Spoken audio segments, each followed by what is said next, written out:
আমি পিছে ফিরতে দিব না, সামনে এগোতে হবে। আমার তো লড়াই তোমাদের সাথে, শত্রুর বিরুদ্ধে জ্বলকে উঠবে ইনশাআল্লাহ।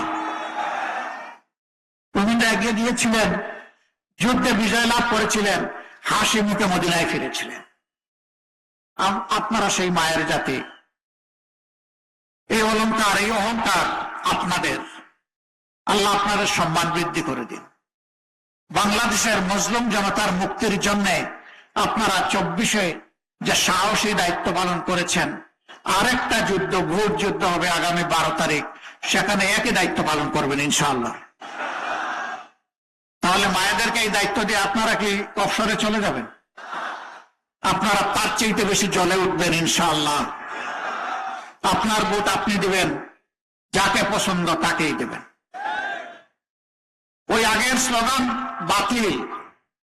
একদল দুষ্ট বলতো আমার ভোট আমি দিব, তোমারটাও আমি দিব, ওইটা শেষ। তোরটা তুই দে, আমারটা আমি দেব।